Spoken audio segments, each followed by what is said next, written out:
Ça peut paraître un peu surprenant à prime abord qu'un médecin occupé à l'urgence avec les horaires qu'on a trouve le temps ou le désir d'aller ajouter à tout ce travail-là, en fait, une maîtrise en art.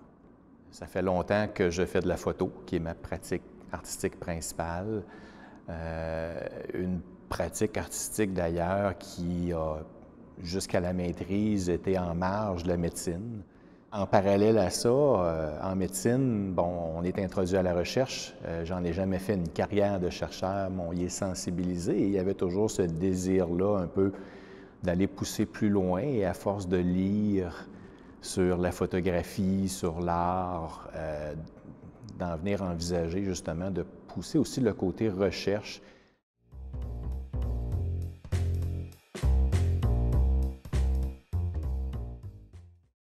Sous la gouvernance et les conseils de Suzanne Leblanc qui m'a accompagné durant tout ce processus-là. Le but était de trouver une façon, surtout aborder du fait de l'interdisciplinarité, de trouver un espace commun ou un espace qui allait se créer dans les interstices autant de la médecine que de l'art pour y trouver un terrain commun que je pourrais exploiter, où je pourrais trouver cet équilibre-là. À partir même de mon travail, d'être vraiment au quotidien de ce que je fais, d'aller épuiser le matériel de base, tout en respectant, bon, un paquet de contraintes du fait qu'il ne fallait pas que ça nuise à mon travail. Parce que le but était vraiment de faire pénétrer l'art à l'intérieur même de la médecine. Donc, dans mon cas, à la salle d'urgence. Donc, il faut comprendre que à partir du moment où on lance cette idée-là, c'est beau d'entrevoir la salle d'urgence comme un espace poétique, plein de possibilités, mais là, il fallait respecter le fait que quand j'y étais comme médecin. Et c'est là que j'ai compris que, au lieu de me battre entre être médecin et faire de la photo et faire de l'art, que dans le fond, j'avais cette position-là où, si à partir du moment où je m'autorisais, et c'était pas évident comme démarche à faire, mais à partir du moment où je m'autorisais à accepter que mon quotidien de médecin serve de matériel de base à produire de l'art, eh bien là, l'interdisciplinarité fonctionnait vraiment des deux côtés. Il n'y avait pas juste l'art qui venait en médecine, mais il y avait aussi la médecine qui pouvait aller du côté de l'art. Et au travers de ce travail de médecin-là, il y a tous les rapports humains avec les patients. Et à la base de la médecine d'urgence, en fait, c'est d'en arriver avec des gens qu'on ne connaît pas, à l'intérieur de quelques minutes, d'entrer vraiment au plus intime de leurs difficultés et de créer un climat de confiance.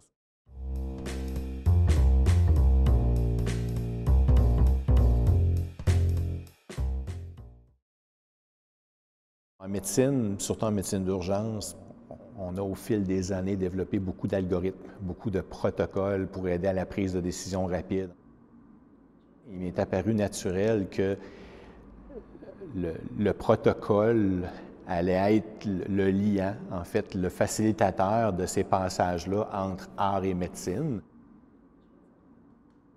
Sur une période d'une année complète, une fois par semaine, j'allais entrer à l'urgence simultanément comme médecin et artiste dans son lieu de production. Donc, il y avait production de deux éléments, carrément avec un plan de l'urgence en dessous d'un papier japonais un petit peu transparent. Je pouvais y trouver mes repères et systématiquement, tous mes déplacements étaient reportés sur le papier simultanément à mes actes de médecin, à mes rencontres avec les patients. Durant la même garde, simultanément, j'enregistrais mes écritures.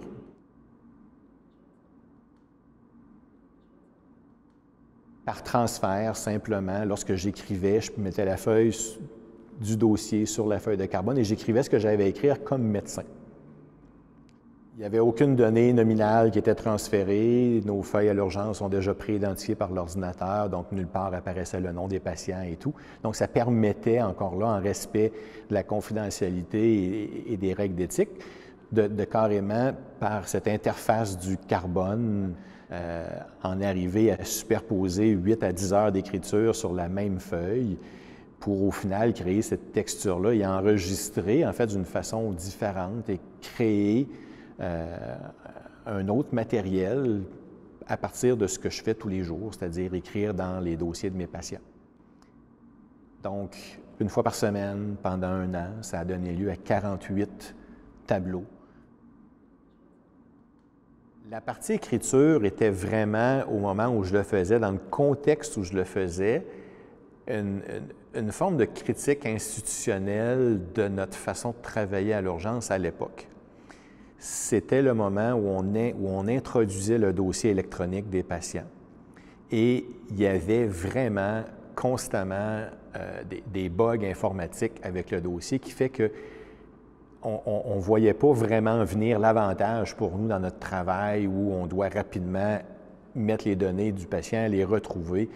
Et depuis, moi, plus de 20 ans que je pratique, on sait où aller fouiller dans un dossier pour trouver un électrocardiogramme. La feuille est d'une certaine couleur. On sait comment trouver une note d'évolution. Elle est d'une certaine couleur. Et même dans un dossier de 8 tomes d'un patient, en une fraction de seconde, moi, je pouvais aller trouver l'information que j'avais besoin. Et là, dans les premières phases du dossier électronique, tout était empilé comme dans une banque de données, mal codé, et on perdait un temps fou à aller extraire les données. De sorte que moi, c'est un peu ma critique institutionnelle d'une banque de données où ça ne fonctionnait pas. Donc, moi, à la fin de ma garde, mes 8 heures d'écriture sont sur la note. Donc, la note de Mme Tremblay, de M. Couture, elle est là sur la feuille, mais on est incapable d'aller la rechercher. Et pour moi, c'était le modèle, c'est ce que ça allait donner notre banque de données si, en bon français, ça se plantait, c'est ce que ça donnerait nos dossiers de patients. Donc, une boîte où tout était là, oui, mais inutilisable.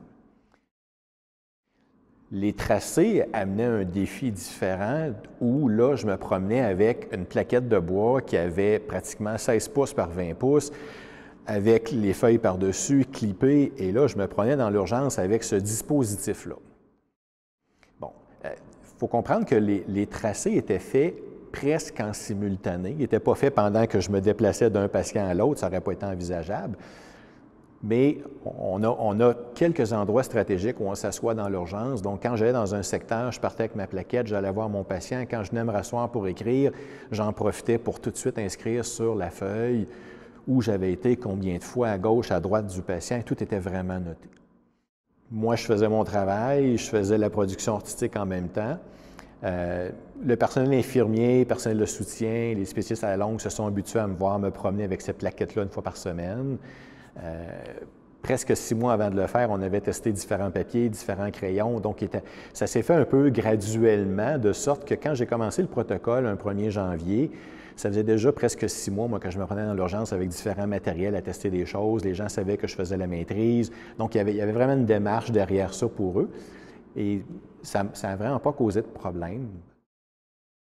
Il m'est venu le goût d'aller tester d'un autre regard sur en fait, un coup d'hasard d'un petit article que j'avais vu sur Anne-Marie Adams, qui est une spécialiste, en fait, de tout ce qui est interface art, c'est-à-dire médecine et architecture à l'Université McGill. Et j'ai eu le goût d'aller lui montrer mes dessins, tout bonnement, les tracer pour voir de l'œil d'un architecte est-ce que ça voulait dire quelque chose, ça? Pour me rendre compte d'un coup que, en fait, je n'avais pas juste fait une œuvre d'art, que j'avais aussi poussé très loin la démarche, en fait, d'étudier, comme il n'avait jamais été fait précédemment, comment un médecin se déplace dans une salle d'urgence, ça ressemble à quoi notre travail sur une garde. Et analyser des yeux d'un architecte, bien évidemment, on constate que il y a un paquet de contraintes même dans les lieux où on travaille, il y a une perte d'espace, pourquoi on passe toujours au même endroit, pourquoi il y a des endroits qui sont laissés vides.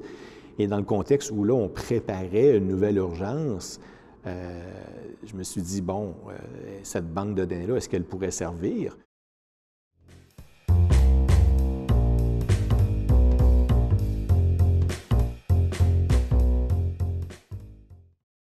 Le constat à la fin de tout ce travail-là, parce que c'est un long travail de s'astreindre à un protocole pendant une année complète, avec tous les questionnements qui viennent au travers, avec les doutes, qu'est-ce que je suis en train de faire, est-ce que vraiment c'est ce que je veux que ça donne, est-ce que je pourrais faire autrement, et toujours revenir à non, le protocole est parti, il faut le suivre, on verra après si ça génère autre chose, mais il faut aller au bout de cette démarche-là.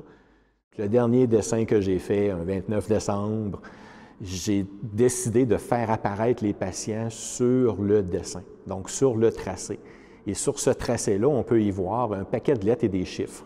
Donc, évidemment, encore là, par respect, il n'y a aucun nom, il n'y a pas de maladie, mais on y voit un M89, un F66, donc féminin avec un âge masculin, et tous les patients y sont cette fois-ci.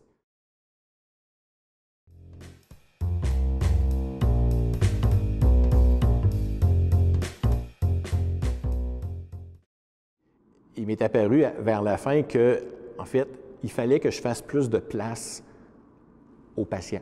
Donc, plus de place à ces rencontres-là avec la maladie d'une façon beaucoup plus concrète, moins abstraite que ce que les dessins le laissent supposer. Et déjà, vers la fin, moi, je testais des photos, je testais d'autres projets. Maintenant, oui, la photographie revient, mais avec une autre approche, qui est maintenant vraiment à partir de la médecine, qui est cette fois-ci encadrée et acceptée par le comité d'éthique de l'hôpital, où carrément, je fais intervenir la photographie dans ma relation médecin-patient pour essayer d'utiliser l'image photographique pour faire ressortir d'autres messages, d'autres informations que les patients n'auraient peut-être pas livrées autrement. Et c'est en train de créer un tout autre univers